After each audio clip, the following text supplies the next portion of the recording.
And we're back once again. Welcome to the Uncharted 2 playthrough. Woohoo! Yeah, and we're still going on that post-commentary train here. So, excuse me if things might be a little strange still, but be that as it may, here we are. Here we are. So, um, usually this puzzle. Well, I guess it's a puzzle. I guess you could call it a puzzle. Um, People go on the left side, but I'm going on the right side here, and I actually kind of forgot here how it actually works for a moment because I hadn't played it for I think a year. Yeah, so it's easy to forget that kind of stuff, I guess. And so I climb up here, and yeah.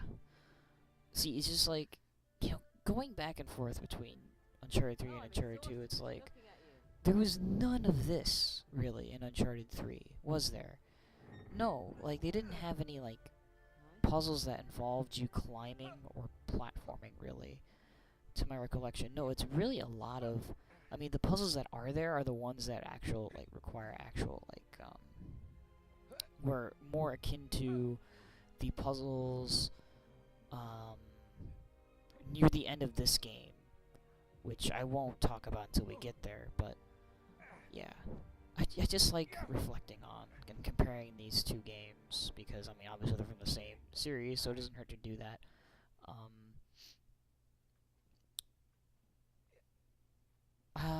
You know, I mean, I can't really say much about this part, I guess. Oh god, I'm so bad right now. I could be a lot more insightful when there's actual combat going on, but when it's just this platforming puzzle, it's just like,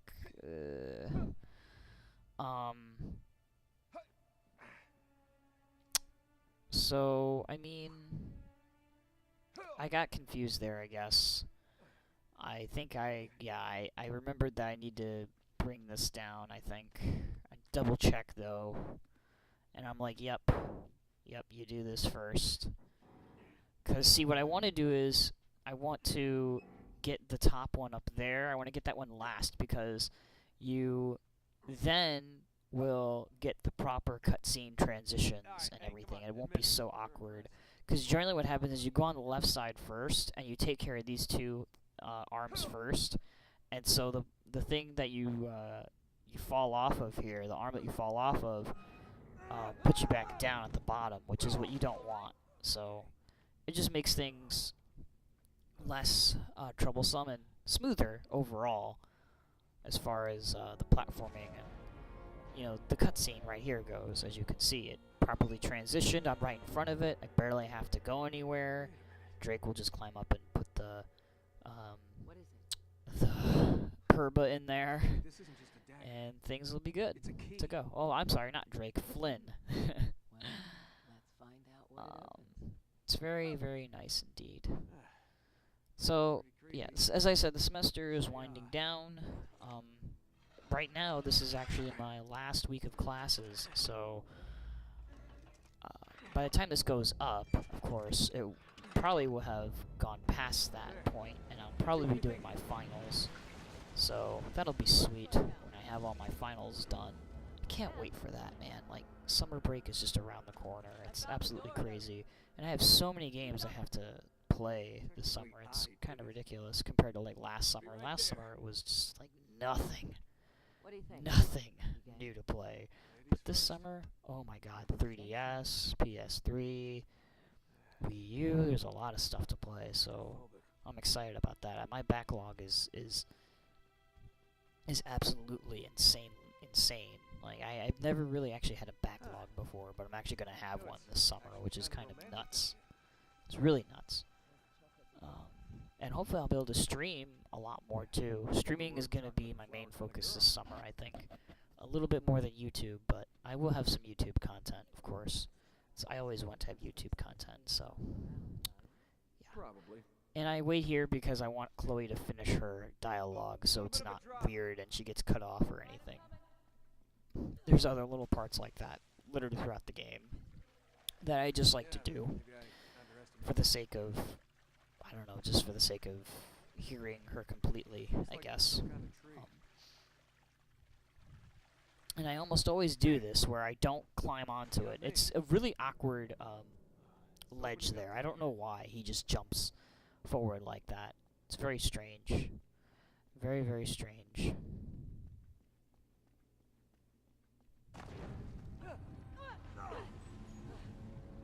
It's very, very... Oh, and interesting of note here is that you can see Flynn gets wet here anyway, even though that skin, in particular, doesn't actually get wet anywhere else. So I think that the wetness is cutscene specific there for some reason. It's like a trigger to get the skin wet. So I imagine if you played, say, Chloe or Elena, maybe their skins would also get wet as well.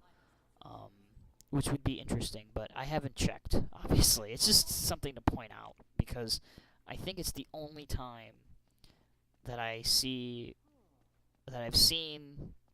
that the skin get wet before like that. That's not Drake's skin.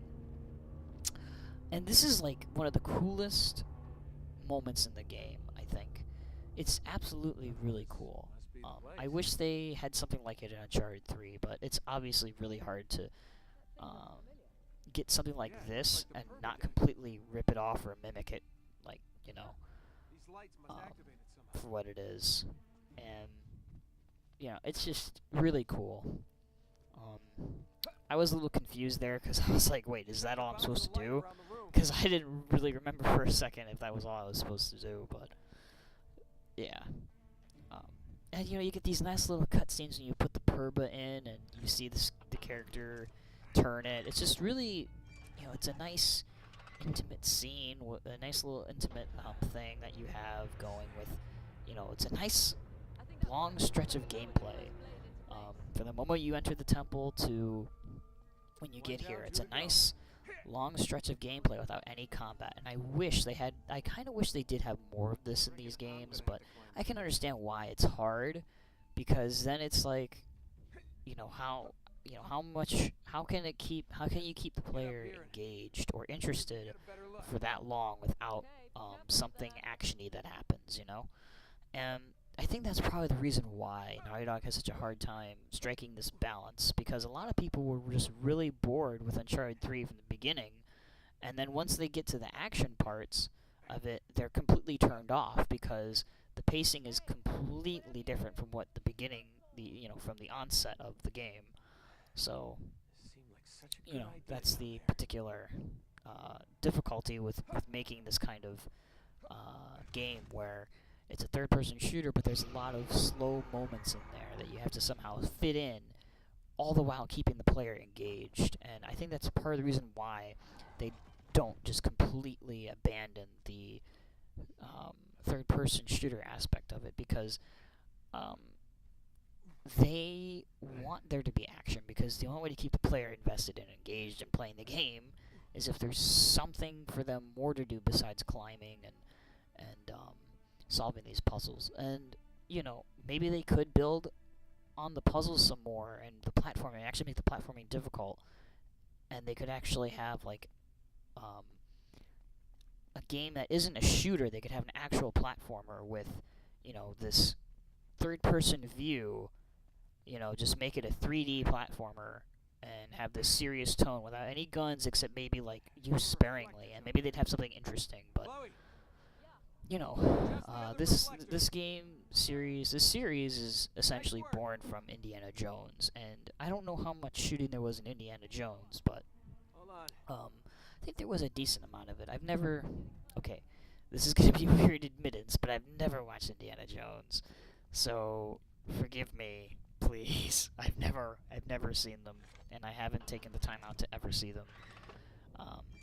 I was born in the 90s, so excuse me for never seeing a single one of them. When I grew up, all I saw was Star Wars, so I mean, at least I saw that series, right? But yeah, so I mean, this franchise is based off of Indiana Jones at its very core, and they kind of want to keep that, and the way to keep that is to also have the shooting elements in there. But because it's a game, there's a lot of shooting, because the game is kind of long. It's 10 hours. You know, a movie is 2 hours, so there's not really a crap ton of shooting. And right here, I stupidly I stupidly go on the wrong side. So I fixed that obviously. But back to what I was saying before I interrupted myself silly, you know, in a silly way. Um, they it doesn't work trying to keep that shooter aspect of it from Indiana Jones, because this game is 10 hours, whereas Indiana Jones is an hour and a half, 2 hour movie, and so there's not as much, you know, death and shooting and so on. In the movie, it's mostly, you know, the cheesy action than it is the, yeah. Also, I waste all this ammo so I can get a full clip and have full ammo, because it regenerates your ammo. And I figured that would be smart when you reload. So yeah, but aside from that,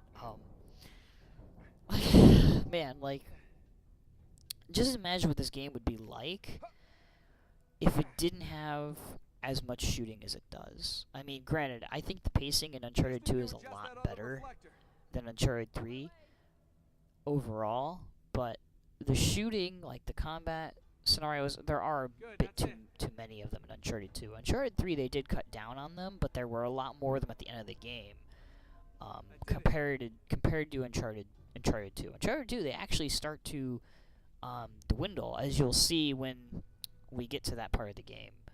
But Uncharted 3, it just keeps growing and growing. It's all the way into like chapter 22 that you finally don't have to.